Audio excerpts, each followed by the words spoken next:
So welcome to Spiritual Psychology. My name is Renée LaVallee McKenna. I'm a therapist and shamanic healer, and I'm here today with Amber Renee to talk about a really heavy subject that isn't often addressed in our culture, hexes and curses. So Amber, why don't you introduce yourself?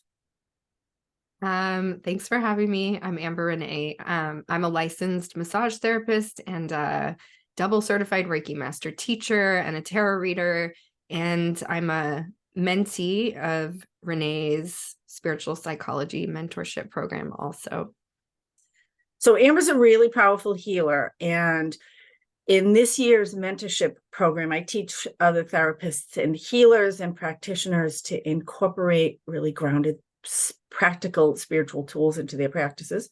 So Amber's in the second year of this program, what we're calling Mentorship 2.0, and has been practicing for a very long time. And again, is a very powerful healer.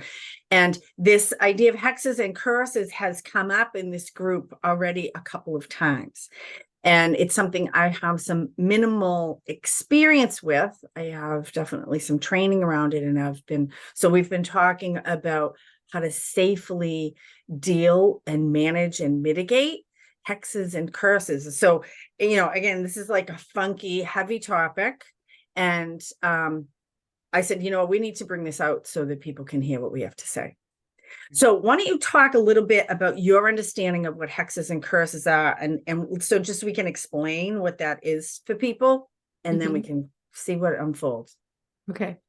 My understanding is that hexes and curses are usually intentional, harmful energy that's directed toward a specific person or group of people. And usually it's something that has to do with your present life, but it can also move through generations, or it can be like ancestral, that's just being triggered in present time for some reason or another. And that's the basic understanding that I have of what a hex and a curse might be.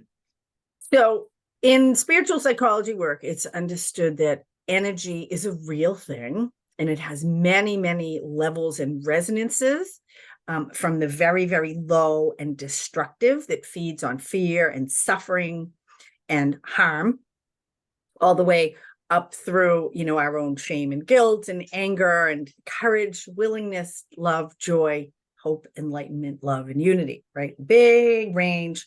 And we can tap into that energy directly. And we do all the time, whether we're aware of it or not. And the more intentionally we tap into it at different places really can determine the quality of our experience. And that's a lot of our free will, is learning how to tap in, connect with, and kind of resonate our own energy in the places that we really want it to be. And so the interesting thing about this particular way of looking at things is this is about shooting, sending, attaching particular kinds of energy onto other people. And I would say that we do that unconsciously all the time in minor ways that, it remains to be, exposed how those are experienced. But certainly praying for people, sending people good energy, the thoughts that we have about people, many, many traditions talk about those as that those things have effect on people, right? And I know for myself, moving from having actually been a destructive force at one point and now spending my life trying to be a positive force, I can see the difference in my intentions and what happens in my own life and the people around me. So with hexes and curses, this is kind of the next level of that. And depending on how we pray for people, or how we send energy for people, sometimes we send our own life energy at people. And that's a lot of what we're doing when we're thinking, hateful thoughts or jealousy or wishing someone well or sending them love. Like, we're just sending our own life energy. But we can also incorporate, and many, many spiritual practices do this, where we're incorporating or connecting with the larger system to send that more empowered energy to other people. So the Hail Mary, full of grace, pray for us now and at the hour of our death. That's sending the energy of the Great Mother through the Catholic system on to someone else. Praying, in the name of Jesus Christ is like, that is sending the Christ energy to another person. And we can do that with satanic energy, with demonic energy, with other negative energies as well. And we were talking about, like, if we wanted to even mention that that's possible, because people might want to do that. So one of the things that I do want to talk about, though, is that any energy we send goes through our system. And so that's one of the beautiful things about working in spiritual psychology, or working in any spiritual connection, where we're sending higher energy to another person. We benefit from that. Right. I know. And I'm going to let you say a little bit about your experience. I know for myself, like, working with other people, sending them love and healing, connecting them with earth energy and with celestials and positive ancestors. It's like, it is, I can feel it. It's just like, and my life is your better body and is better a and better. conduit. Say it again. Your body is a conduit. So it has to move through us in order to be grounded into physical reality. So yes, we're being affected by it. Right. So what happens when we send negative energy to other people in an intentional way? And you're a body worker, so I don't know if you have anything to say about that. What's your experience with people who are sending negative energy to other people, and what happens to their bodies? Their bodies get tension. I mean, that's the tension and inflammation is absolutely connected to when we're carrying around jealousy or hatred or fear, even, or any kind of just, not great feelings and thoughts, especially when it's being projected a lot of the time. Our bodies just kind of like twist up around it, because I feel like it's also challenging to fully process when those kinds of energies are moving through us. So the body twists up around us, becomes inflamed, grows tension, and then over time that can lead to other kinds of disease and disorder in the body too. So my first experience, so I want to give a warning to anybody who thinks that, like, they can get away with sending negative energy onto somebody. And, there's a lot of occult stuff that's really, really popular right now. And it can be quite dangerous, actually, if you don't know what you're calling up, because if it's something that feeds on suffering, it's just as happy to feed on you, and probably will, actually. So in the long run. And so my first experience with curses was a client from Mexico City I worked with for a very long time, who was a gifted Santera. She was worked in the Santeria tradition, which is an aspect of witchcraft and different works. Certainly with what the Orishas are, the celestials that they work with. And my experience is that the Orishas themselves can be contested beings, that they have, forgive me, Oshun. They have their own, they're very similar in some ways to the Greek gods and goddesses and Roman gods and goddesses, where they're still in the astral plane and have their own selfish motives. And they can get jealous and they can get angry, and they can want you to be a certain way. They have an agenda. And so there's a danger already in working with any kind of guide, spirit, celestial connection that has an agenda. Just like having a guru, if they're a pure teacher, then you're good. If they're a teacher that is not purified and has their own agenda, then they may be having sex with the younger sister or taking all your money. You never know. So, and the same is true for this. So anyway, she made her teacher mad or jealous. Perhaps the teacher felt like she was gonna, be more powerful than she was. And I know you have a story similar to that we'll hear in a little while. And cursed her student. It was a terrible thing. It's a terrible thing, right? And my client got very sick, and everyone in the, I don't know what they call the group, but everybody in the community kind of backed off from her, and she eventually withdrew herself, and I was working with her as she was re-empowering herself, and she was quite fearful actually to come back into practice. But her teacher, not too long after that, died of a mysterious illness quite quickly. And so I think, and not a good death. So that was just my initial like, oh, well, there you go. Reverse the energy back or something. Right. What we put out comes back to us. Mm-hmm. Right.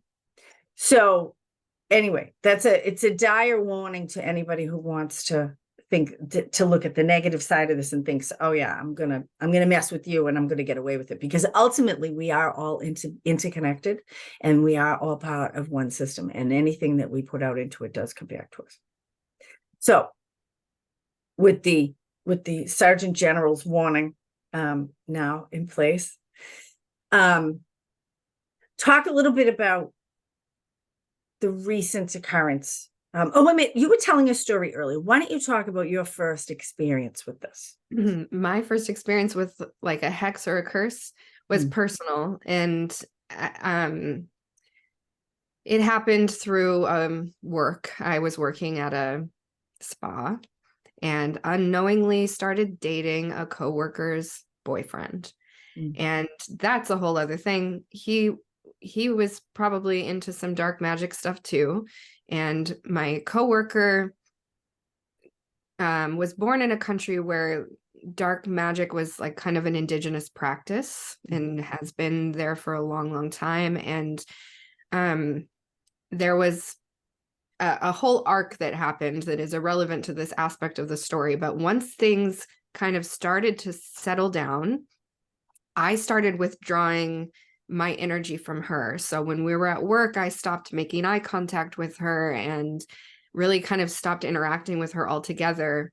And she started kind of like poking and prodding at me a little bit more and more over time.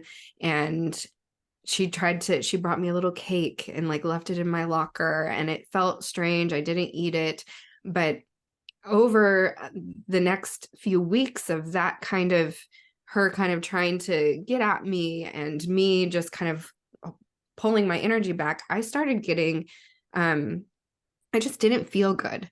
I was really, really depressed. I got extremely depressed. One of the lowest depressions I've ever been in that lasted for a couple of months.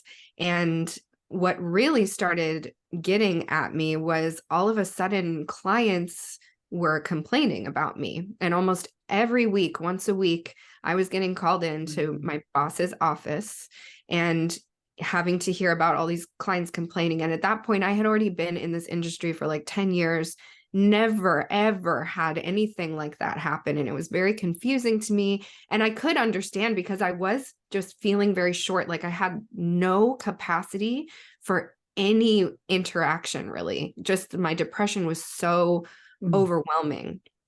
And so I can imagine that I wasn't very pleasant to be around, but for it to like be affecting clients on a consistent basis where I was getting complaints all the time, it was very disorienting to me.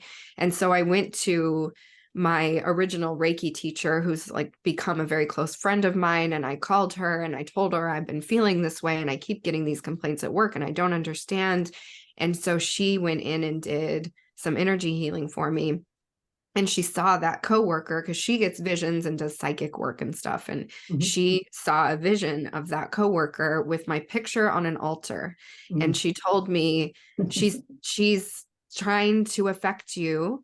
And she's, you know, she also told me that this person in her vision seemed like she was just kind of casually like, I don't like the way this all unfolded. I want her attention, or I want to take something from her, but it wasn't this like deep, you know, it wasn't this big like ritualistic thing. It was just kind of like my picture's on the altar and she's like, go ahead and do whatever you want. And so we worked on that. And I don't remember even how the session unfolded with my Reiki teacher, but we did some work on it. And, eventually I felt lighter, and that thing just kind of stopped being a significant effect on my life. And we were able to coexist at work, and there was like no more weird energy between us, and it just kind of faded away. But yeah, it felt like it was more of a hex than a curse kind of a thing, where it was just kind of like wanting to make me uncomfortable. And it was interesting to feel it first, and then to recognize, oh, somebody's putting negative energy on me. Right. Mm-hmm. So the most recent way this came up was through another mentee in the mentorship program. And we were talking about middle world protection and connecting with guides and energies for protection for ourselves as practitioners. And which is not a way that any Western therapists are trained. And it's a whole different, but it's actually a really wonderful whole different way to approach things, where we're not using our own life energy, where we're really connecting the client with their own higher self and their own higher energy, not using our own life energy at all, and not taking on their stuff either. So that's why working in this way is really, really beneficial as a practitioner, even though it requires some open-mindedness. So this mentee was talking about a story, a friend of hers, they were in a psychic institute together. And this is very similar to the story I think that you're going to tell in a little while. So they were in a psychic institute, and one of a friend of a friend felt like they had a curse on them. And they came to this woman to have it cleared. And she did whatever the practice was that they did that she thought would clear it from this person who she was trying to help. And it actually moved into her. And she became violently ill, and she ended up in the hospital. And all this was completely unexpected for her. She was just going to do some clearing work on this woman and to try to help her. She ends up in the hospital. She's a lifelong vegan. And the doctors tell her after all this testing, so have you been to Africa lately? And she said, no. And they said, well, the thing that you have comes through eating meat that has been, there's something wrong with it in Africa. And she was horrified. So they were able to cure her of whatever it was. I don't know if it was a parasite or whatever. This was a pretty serious, dire physical condition. And then she just completely withdrew from this work. She said, this is way too funky and scary. And it was a bit of it's kind of a tragedy, right? So rather than being able to be trained in how to do this safely, she just got scared off, which is completely understandable, because there is a viral aspect to this kind of energetic configuration, which I think you're going to tell a story that really shows that, the movie The Exorcist is just being re-released. It's very interesting. And I'm way too sensitive to see movies like that. I have, as a matter of fact, you got to pay me to deal with energy like that. But even way before, I've always born with that kind of sensitivity. But I can read books. So I read the book of The Exorcist, and I know what happens at the end. So spoiler alert, the demon moves into the priest, and then the priest kills himself. And so the thing about this kind of work, I mean, we can say a lot more about it, but that can be terrifying for people. But my experience is there is actually absolutely ways to deal with this safely and cleanly, and that can actually be evolutionary for everybody involved, including at times the demonic entity itself, which is the story that Amber's going to tell, which is a really, really powerful story that I have had similar experiences with. So why don't you tell how this conversation came to be and the experiences that you had recently? So actually, that same person, my original Reiki teacher, now very close friend, she contacted me a few weeks ago because she had been feeling mysteriously ill, very fatigued, just all these things, not feeling well. And on top of that, feeling invisible in her business. And her income has been just like tanking over the last probably 6 months to 6 to 9 months. And she was in a psychic class. In 1 second.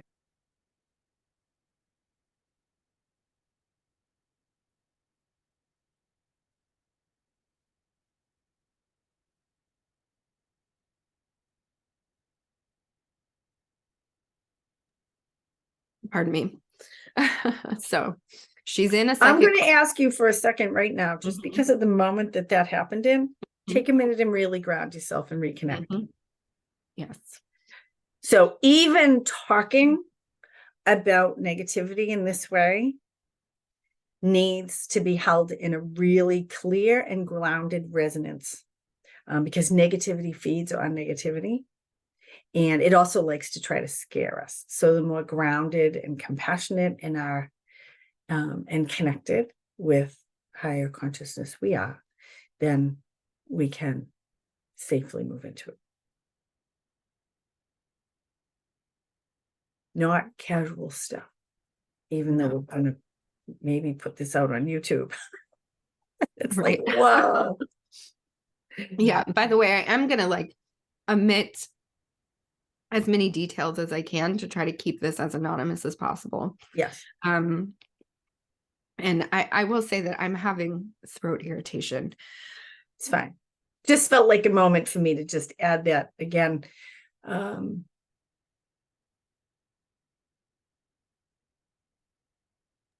It's from acid reflux. Okay. So, in a psychic class, this person saw a vision of basically her energy being oppressed and being made to be invisible. And it was from a specific person that she had worked with in the past. So she went and contacted a couple of other people who had also worked with this person and found out that that person is known to hire witches to put hexes on people to keep them from being more successful than her. So my friend started kind of putting the pieces together and wondering if all of these things were connected, the way that she's been feeling and the way her income has been going and all of this. So she asked me to do some work, more so just to help her physical body feel better. She asked me to do some Reiki.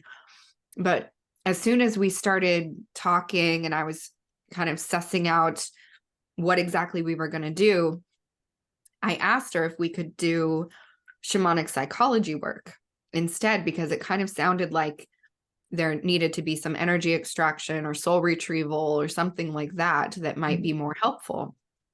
So we went in and for it's utilizing shamanic tools, right? So we kind of find where the discomfort lives in the body and then give it form and work on actually having a conversation with it so that we can transform it or like get it out of the body or whatever it needs.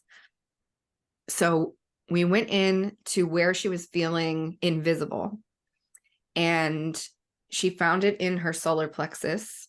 And when she started giving it form and looking at it, she saw it as like a black blob of goo that was covered in talons.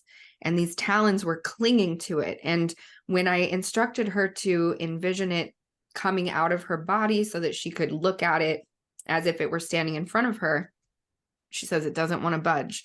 The fingers are clinging. So we then called in some trusted guides to be like a mediator to help to facilitate whatever was going on.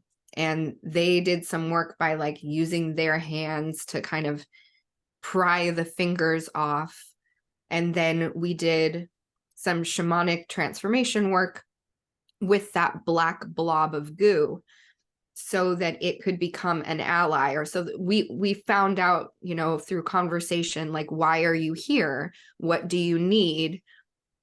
And through that conversation, it revealed that it was essentially like a slave that had been instructed to extract energy from her. And so we asked, like, what do you really need?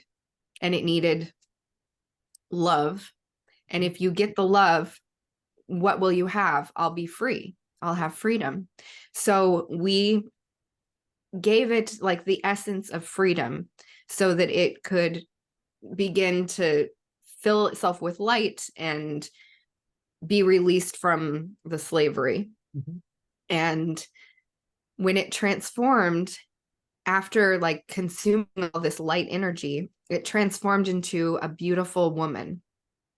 And this woman agreed to be an ally, and my friend felt very transformed by this experience. I mean, she was like crying at certain parts, and she was really feeling things in her body. And ever since then, she's been feeling a lot better. She's been dreaming. Again, she told me that she usually has very vivid dreams, and during that time period, she wasn't dreaming at all. That very night, she had a dream about her friend who had also worked with that person that hires witches to do hexes. And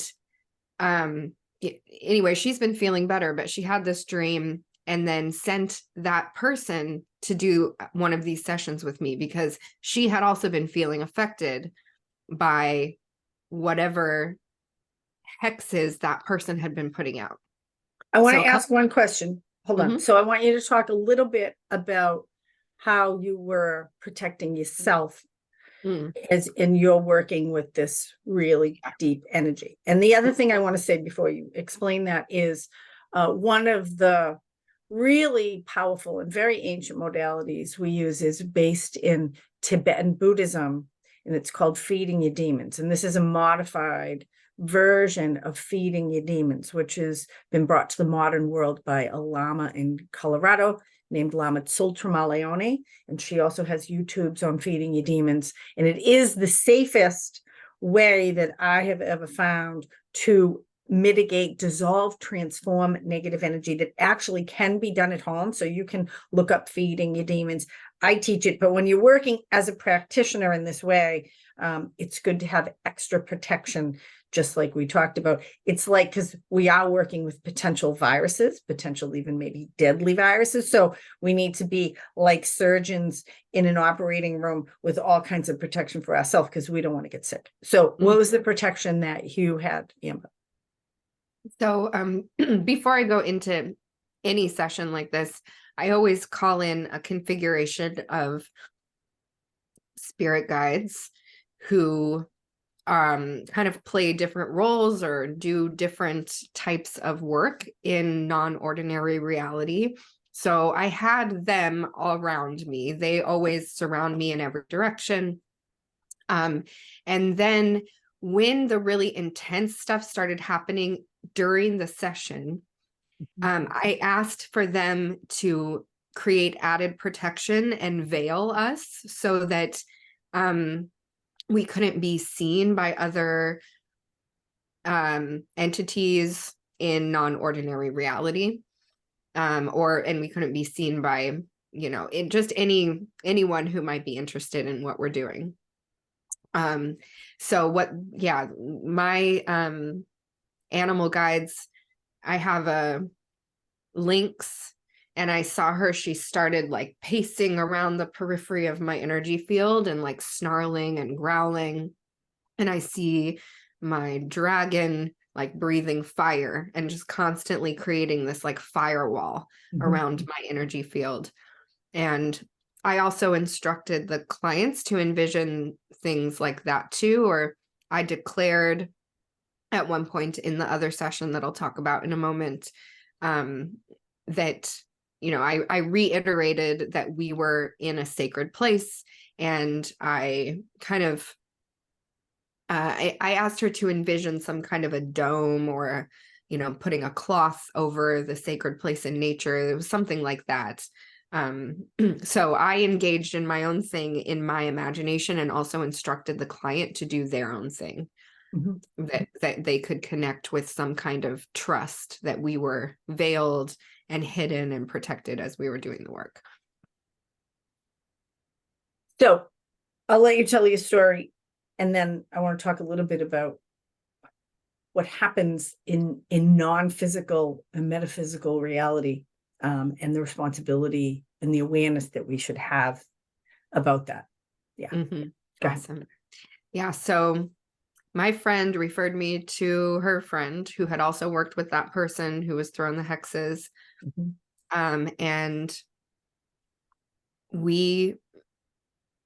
her session was really intense, and eventually we made our way to find the energy that was kind of like stuck in her that was related to the hex.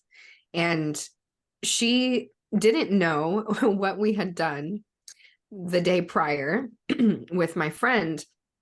And it was just really fascinating because she described almost the same exact looking energy when I asked her to start to give this energy form, like what color is it? What's its shape? What is its texture, its density, all that. It was a black blob. And then she says, oh, but I see fingers around it. There's like something's clinging to it and it doesn't want to leave my body. It won't budge. We have to do the same thing, call in a guide and ask for them to be a mediator or facilitator. They're the one who take it out. We do the feeding your demons work on it. And when it transformed into a beautiful woman. It was just like the very same trajectory.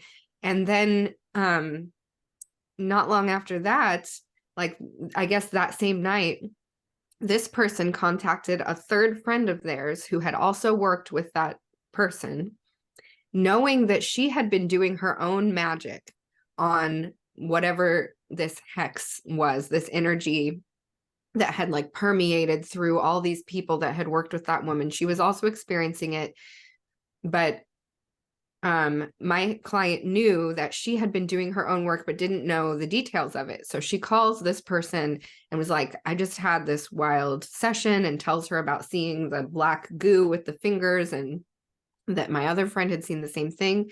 This person who'd been doing her own work reveals that she also saw an energy exactly the same way, black goo with talons over it. And that's what she had been working on for herself. So I mean, it just validates that. To me, that seems like it must have been perhaps the same witch for hire that did the same like hex for all of these people. Yeah. But they're all feeling better. And after I did that session with the second person, she had me do another session for her 2 days later, because she said she had been experiencing the results of a curse or a hex or something that she was certain had been put on her a couple of years prior, when she had thrown a big celebration for something in her life that was making her really happy. And there was this person that was just an acquaintance that clearly was jealous. And ever since that day, she had been experiencing all this like really tragic things and a lot of deaths. Like a lot of people who had been at that event had mysteriously died, like a car accident, a sudden illness. She'd had like 5, one of them was even like took their own life. Like it was like several people she listed. It was maybe like 5 or 6 different people had lost their life since this event in weird ways, people who were really close to her. And she was having problems in her relationship and just all of these things that she couldn't ignore, that it all seemed to be connected to this event. And later she found out, again, this is just strange, the way the information unfolds. She found out that the person who she knew had this jealousy actually practiced dark magic and works with demons on a regular basis. So we did some spiritual psychology work on it, and it first took us into a power exchange And when we called in the divine higher self of that person who had been jealous of her, she saw that energy come into her vision, cloaked by some like big black energy that I immediately had this sense that this was actually something that that person had created a contract with and was, you know, and so we did some work on that, and it was just very fascinating. And that one ultimately looked to me almost like a mycelium network, or like this virus that that person didn't even really understand, like what the energy was going to do when they put it on her. They just knew that it was going to spread and like make her feel bad, not really even having an idea that it was going to cause deaths and like all this tragedy.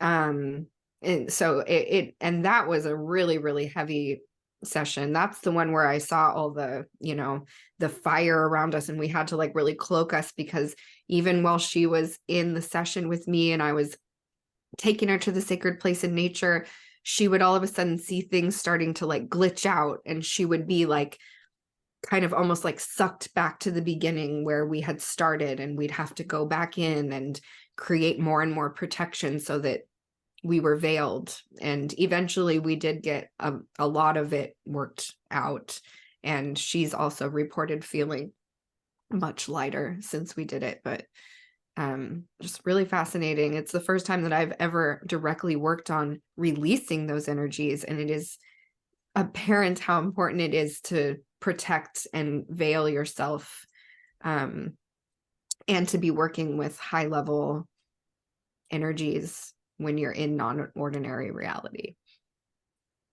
And in ordinary reality. I mean, Yes. the quality of our consciousness is our responsibility. And I think we don't understand. I mean, there's many ways to understand the implications of that.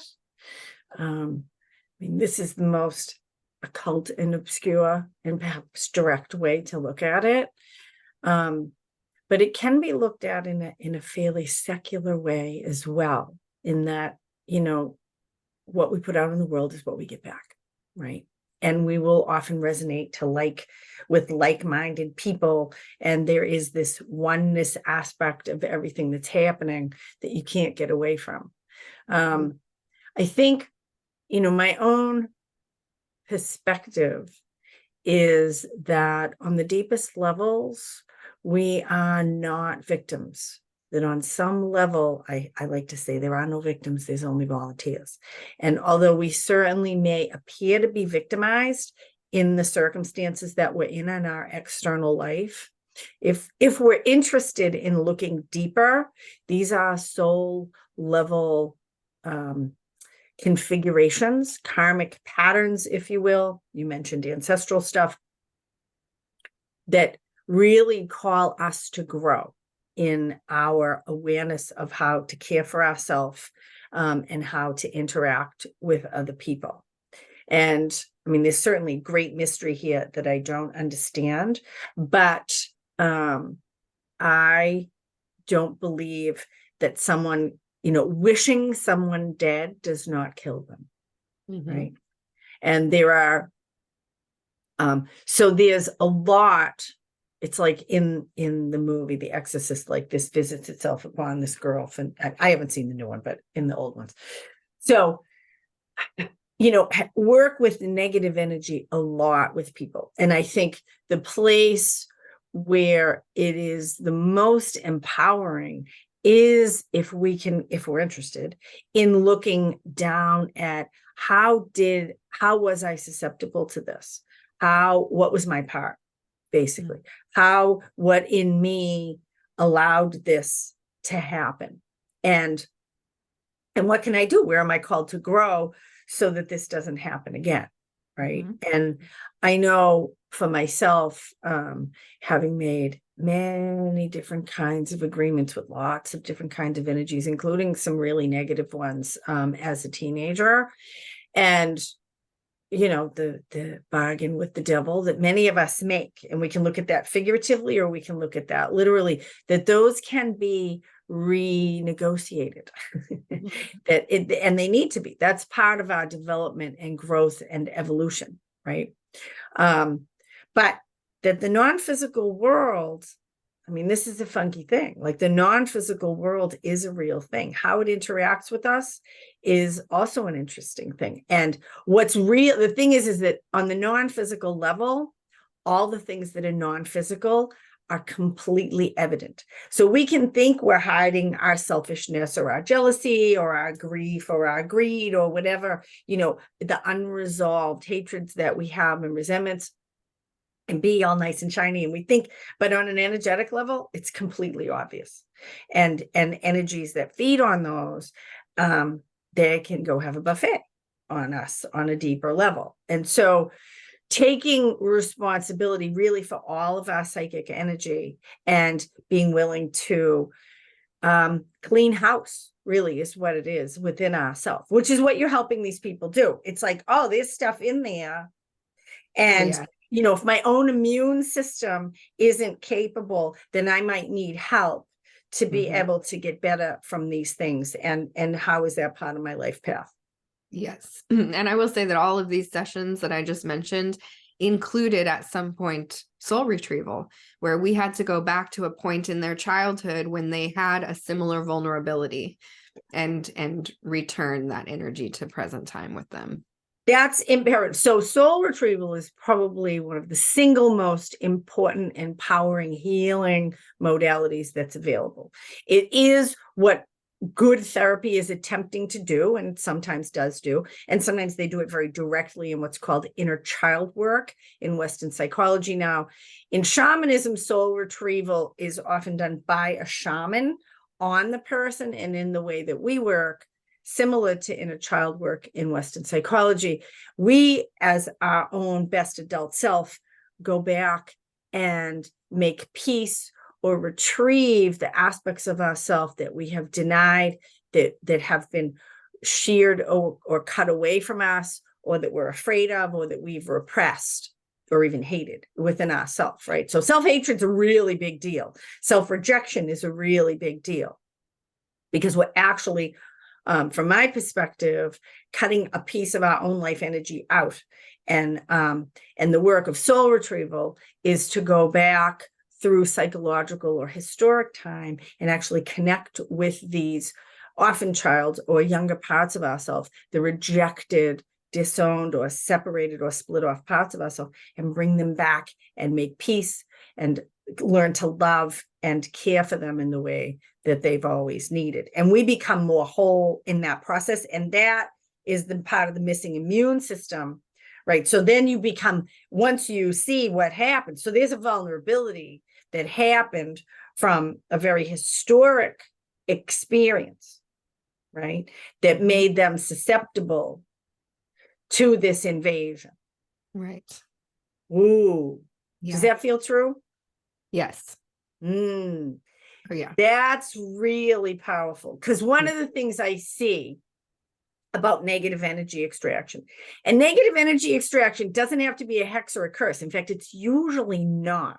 Right. Although we could say even the interjects that we get from, coaches and teachers or upbringing of like, it's a sin to be gay, or you're too fat, or you're stupid. Like those are almost like a curse, right? That we take into ourselves. And then we have a little voice that says, it's terrible to be gay, or I'm stupid, or I'm fat, right? So that could be seen actually as a curse, even though that person has no idea that that's what they did. It gets stuck in us.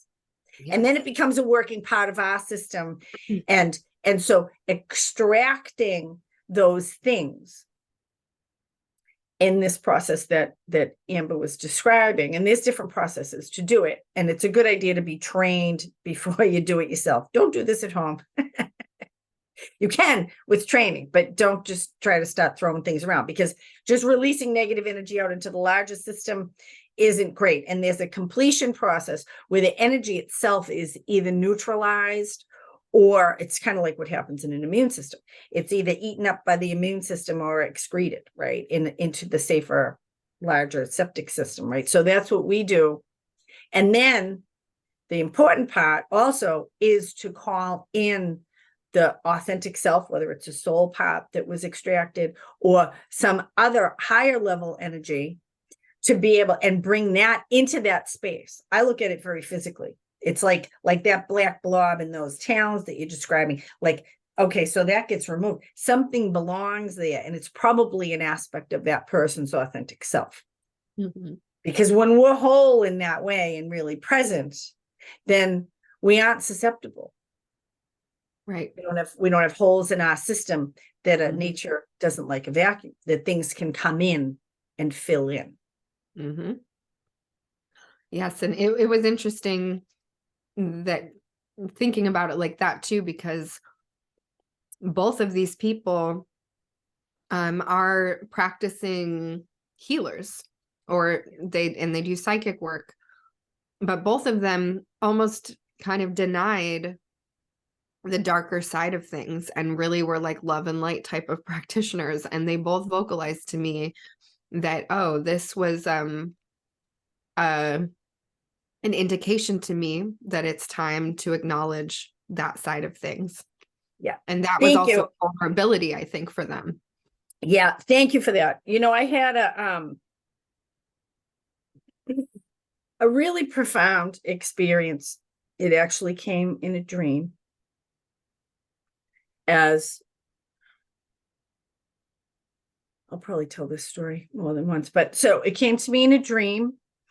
It was a demonic form, and it came along with a friend of mine who had committed suicide. Had actually been a very close friend. It was a roommate. And there were three of us that were very good friends. And at this point, one of them, so I'm a recovering drug addict, right? So he killed himself because he couldn't get clean. And his girlfriend, who had also been a very good friend of mine, returned to drug use and prostitution. And I was like, how did I get out? I don't know how I got out, but they didn't get out. They both got sucked back into this. It's an interesting thing to look at addiction as demonic possession. That's a whole other conversation we could have, but of a much larger force of negative energy, different ways to understand it. But what it did for me, it started a whole really initiation out of this love and light and everything's peace and good, and hell's an antiquated thing and Satan doesn't really exist, and all, I mean, not, whatever you want to call these things, that like, oh, negative energy is just a thing the church made up, to control people and scare them. And it was like, oh no, actually there is tremendous suffering and carnage happening in the world, war and sexual abuse and physical abuse and all kinds of, ways that people are out of integrity and causing harm. And if we look at those energetically, those could be seen as demonic forces, right? Mm-hmm. And we can deny them. And when we do, what it does is it opens us up to being receptive, actually, to that, because there's a way we're denying it even exists. And if we deny, no, that doesn't exist, then it can actually get us in that way. Like, whoa. And so to really understand, oh, there is absolutely intentional negativity in the world. Absolutely. And actually, the big secret is we all have it within us too. Right. We all have intentional negativity, right? All of us. And the more I can own that within myself, and again, purify it, elevate it, heal it, so that I'm not like secretly hating on you and pretending that I'm nice, right? Then there is this real maturation on a spiritual level that's necessary. And it sounds like that was some of the experience of your practitioners. And it's the danger of a lot of so-called like new age spiritual stuff, is that it's all love and light, and we don't want to look at the shadow. And, I always say all light casts a shadow. We live in a plane of duality. There's always shadow here. Yes. Yeah. Really fascinating experience to work with that. I don't know if there's more to say on this for right now. That seems like It a kind of lot. feels, yeah, it does. It feels complete for now. So I think this actually feels like an important service. This larger, I've been so steeped in it now for so long that I forget. When that experience happened to me, probably 15 to 20 years ago, I kind of made a vow that I would make sure that I was a voice that intentional negativity is real, whatever you want to call it. And however it's couched, because it is, again, the denial of it that allows it to proliferate. And when we can own it and hold it, then it is actually probably, and particularly from a place of compassion and grounding and fearlessness, then that is absolutely the safest, most empowered, and cleanest place that we can be. Yeah.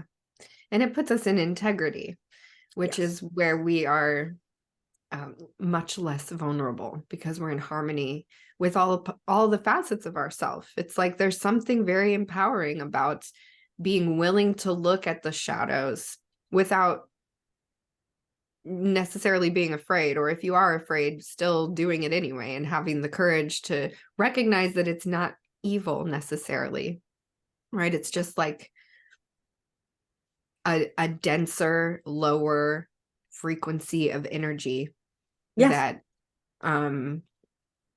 just affects us in different ways than what the higher, more refined, lighter energy affects us. And yeah, just kind of like recognizing that it's all existent in this plane of duality. It's all part of it. Right. And it's all has a lot to teach us and inform us, and can really be helpful in our own growth and process. In mind, for sure. Yeah. Amber, great to talk to you. Yes. Lovely to talk to you and to share the stories. Thank you. And perhaps we'll do it again. Yes. Thank you. I'll always be open to it. Awesome. Have a blessed day. You too. Thank you.